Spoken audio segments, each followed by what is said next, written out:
What if everything you thought you knew about Christine Brown and Kody's marriage was a carefully crafted illusion? Brace yourself, because the truth is about to shatter that facade. Christine Brown has become an Amazon bestseller, holding the #1 memoir spot, and just yesterday, she sat down with Access Hollywood for an incredibly in-depth interview about her book. I have to admit, this was one interview I thoroughly enjoyed. The interviewer herself asked brilliant questions, and Christine's responses were shockingly candid and straightforward, revealing layers of her life we've never seen before. What stood out most was just how naive Christine truly was during her marriage with Kody.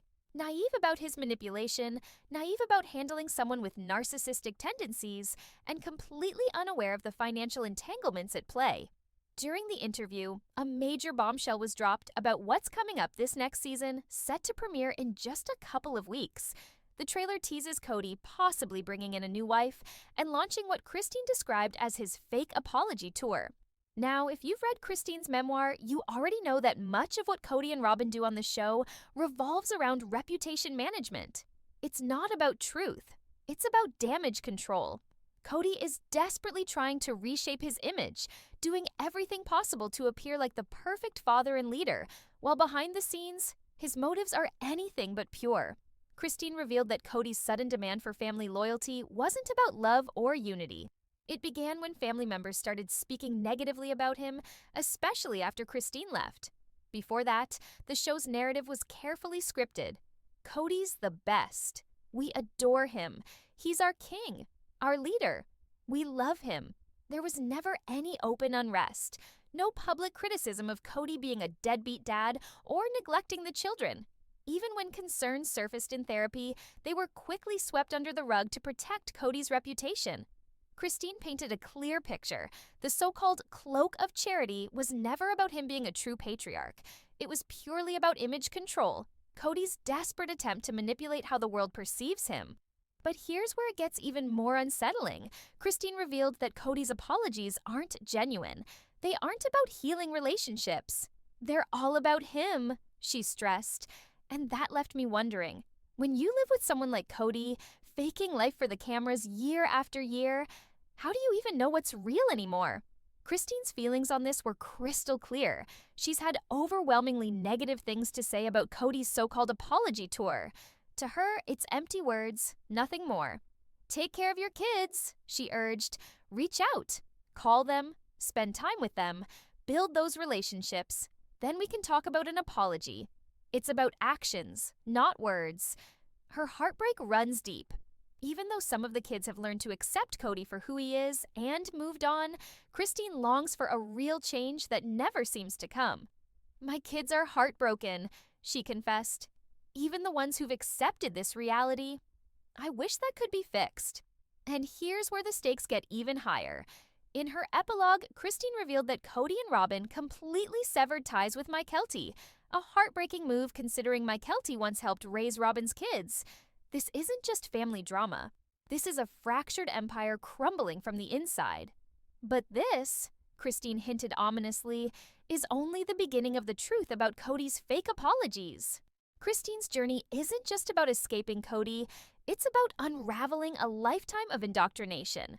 In the interview, she opened up about her ongoing struggle to deconstruct the toxic beliefs instilled in her by her faith and polygamist upbringing. Even though she left the church 4 years ago, Christine admits she's still trying to navigate a world outside the cult, while simultaneously being forced to deal with Kody, a man she now recognizes as a narcissist, and his web of lies on the show. This dual battle leaves Christine constantly questioning reality. When you're with a man like Kody and you're faking life for a TV show, how do you even know what's real anymore? Christine has made it clear Kody's apologies mean nothing without action. His apologies are hollow, serving only to protect his image. In her memoir, she shares a devastating moment in the epilogue. Kody and Robyn cutting off Mykelti despite everything Mykelti had done to help raise Robyn's children. Robyn, Christine revealed, never relied on the sister wives for childcare, instead choosing her own biological sisters or Mykelti to step in. The bond Mykelti built with those kids makes Kody and Robyn's severing of ties even more heartbreaking and cruel. The tension only worsened when Mykelti began speaking out on Patreon, even vaguely mentioning family issues. To Kody, any negative truth spoken about him, no matter how real, is seen as disparagement, an attack on his carefully cultivated image. Kody doesn't like to hear the truth if it damages how the world sees him, Christine explained. He's such a narc. But Christine's pain isn't just about Kody. In her interview, she revealed her deepest heartbreak. "I'm heartbroken for my kids," she said, her voice breaking. "They've been forced to accept this is who their dad is. But I wish, more than anything, that it could be fixed." Christine's memoir also dives into her disillusionment with polygamy, although she stops short of openly condemning it. For now, she places most of the blame on Kody and the toxic leaders of her former church. Without polygamy, Christine reflects, this entire family structure and all the suffering wouldn't even exist. But here's the catch. Christine can't fully reject polygamy yet because so many of her loved ones are still deeply embedded in the system. Speaking against the church's leadership, however, has already put her at risk of being completely cut off. She explains that negatively speaking about the leaders or the priesthood is what gets you banished, not criticizing polygamy itself. In her book, she does speak harshly against the leaders, calling out their strict rules, hypocrisy, and harmful control tactics. This bold move could permanently alienate her from the church, but Christine isn't ready to take the next step of fully denouncing polygamy. She has siblings, sisters, and even her father still connected to the faith. Interestingly, Christine describes her father as nothing like Kody. According to those who know him, he's a decent man who simply tried to live by his beliefs, pressured heavily by his own father, a former church leader. He isn't narcissistic or abusive like Kody. Not every man in this faith is evil, Christine clarifies. It's the system itself that turns everything toxic. Her ultimate awakening will come when she fully realizes that polygamy itself, not just Kody or the leaders, is the true source of suffering. But this revelation takes time, sometimes years, and Christine is still early in her healing journey. Christine's book reflects this internal struggle. While some readers praised it, others, including the interviewer, found it repetitive and surface level, lacking the deep introspection Christine may not be ready for yet. Even so, Christine's willingness to speak out at all is a huge victory for someone escaping such oppressive indoctrination. But just when you think this saga couldn't get more complicated, Christine dropped another shocking bombshell, a revelation about Kody and Robyn possibly taking a fifth wife. You think you've heard the worst of it? Brace yourself, because the next chapter will leave you questioning Kody's every move. Imagine escaping a toxic marriage, only to discover that your ex-husband might be plotting to bring in another wife. The shocking truth about Kody and Robyn's next move will leave you stunned and questioning everything you thought you knew. When the topic of Kody and Robyn adding another wife came up, Christine's reaction was one of complete disbelief and shock.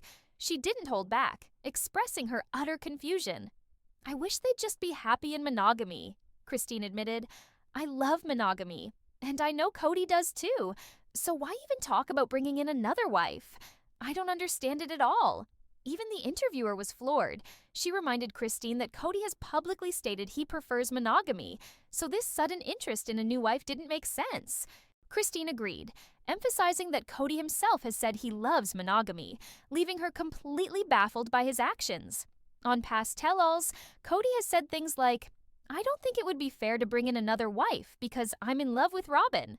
But Christine, like many of us, knows Kody has also admitted to lying and saying things off the cuff, making it difficult to know what's real and what's a performance for the cameras. Here's where things get darker. Around the time Mary received her release, shortly after Christine left and Janelle was on her way out, a credible insider source came forward with startling information. According to someone connected to the Brethren, Kody and Robyn actually met with church leaders, not the prophet himself, but someone on the council, to discuss rejoining the church. Their goal? Robyn desperately wanted to return because her agreement with Kody from the very beginning was that their marriage would remain polygamous. She still believes in the faith, even if it seems contradictory to outsiders. This insider explained that Robyn genuinely thought if Kody reconnected with the church, he would stop being such an out-of-control narcissist. She believed having leaders to guide him could somehow fix his behavior. But here's the twist. These leaders are not saints. According to Christine and others, they are controlling, manipulative, and abusive, yet Robyn still views them as spiritual authority figures who can help keep Kody in check. The meeting, however, did not go as planned. Kody also floated a wild idea, creating his own branch of the church in Flagstaff, Arizona, but the leaders flatly rejected this suggestion. They didn't believe Kody had enough followers or credibility to lead his own congregation. In fact, the council member made it clear they had serious reservations about Kody's motives. They saw him as a hypocrite who had abandoned his wives, lived outside the faith's strict rules, and brought too much negative attention to their community through the TV show. The insider described intense friction between Kody and these leaders, with both sides struggling for control. Many of the leaders, like Kody himself, were also narcissistic, making clashes inevitable. And then came the most disturbing detail, Robyn's desire for another wife. According to the insider, Robyn's faith demands that she live in a polygamous family. For Kody to secure another wife from within the church, he must first get back into good standing. This means going through a process Christine outlines in her book: tithing properly, attending classes, following strict church rules, and most importantly, receiving recommends, official approval that allows members to participate in church activities, meetings, and even dances where new relationships often begin. Currently, neither Kody nor Robyn have recommends, which blocks them from meeting potential wives within the faith. This revelation suggests that Kody's rumored apology tour could actually be part of a calculated strategy, a way to regain favor with the church, not necessarily to heal his family. If he can publicly perform repentance, the leaders might reinstate him, opening the door to finding a fifth wife for Robyn's satisfaction. Christine, however, doubts the authenticity of any of this. "I don't even know if it's real," she confessed. "It could all just be for the show, a fake storyline to keep the cameras rolling." Christine believes Kody never truly wanted to live as a polygamist. In her view, he only kept up the appearance of plural marriage for the fame and money the show provided. This makes the situation even murkier. Is Kody genuinely trying to please Robyn and the church, or is he simply crafting drama to keep the series alive? As Christine pointed out, the show thrives on conflict. Adding a new wife would create explosive storylines, guaranteeing ratings and extending Kody's reality TV empire. But even if Kody went through with it, Christine believes he'd be a terrible husband to any new wife. After all, 3 wives have already left him, a glaring sign of his destructive patterns. Yet in the twisted logic of this system, men who lose wives often repent, return to the church, and receive new wives, a cycle that can repeat endlessly. This possibility makes Christine's words hit even harder. "I just don't understand why he can't be happy with what he has," she said, deeply frustrated. The ultimate question now looms large. Is Kody's apology tour a genuine act of remorse, a ploy to bring in a fifth wife, or simply another layer of manipulation to keep his empire intact? The truth is coming, Christine warned, and when it does, it will expose everything Kody has been hiding. What if the man you once trusted, the father of your children, wasn't just lying to you, but to the entire world? The final piece of Kody's twisted puzzle is about to be revealed, and it changes everything. Christine's revelations about Kody are more than just personal grievances. They expose the dark inner workings of a man obsessed with control, fame, and manipulation. According to Christine, Kody's so-called apologies are strategic performances, carefully crafted to restore his public image while avoiding any real accountability. They aren't designed to heal relationships or repair his family, but to serve Kody's agenda, whether that's keeping the TV show alive, appeasing Robyn, or climbing back into good standing with the church.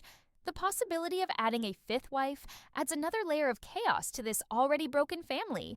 Christine remains convinced that Kody doesn't truly want polygamy. She believes he uses it as an excuse to cheat, hiding behind the structure of plural marriage while pursuing his own selfish desires. If Kody were truly monogamous, Christine stated, he'd just cheat on his wife constantly. Polygamy gives him the perfect cover. This shocking statement cuts to the heart of Kody's behavior. Polygamy as a mask, not a belief system. To Christine, it explains why Kody clings to the show and its narrative of a perfect plural family. Without that cover, the world would see him for who he really is. But Christine's battle isn't just against Kody, it's against decades of indoctrination. Her memoir captures the emotional toll of growing up in a faith that subjugates women, teaches them to suppress jealousy, keep sweet, and endure suffering as proof of divine favor. In her own words, Christine shares how she longed for true partnership with Kody, a marriage built on equality and accountability. Instead, she was trapped in a system where women were expected to do all the emotional work, while men like Kody faced no consequences for their actions. Her heartbreaking realization was that this dream could never exist within polygamy. Yet even now, she stops short of fully condemning the practice, partly to avoid alienating loved ones who remain in the faith, and partly because her journey of healing is still ongoing. Meanwhile, Kody and Robyn's motives grow murkier.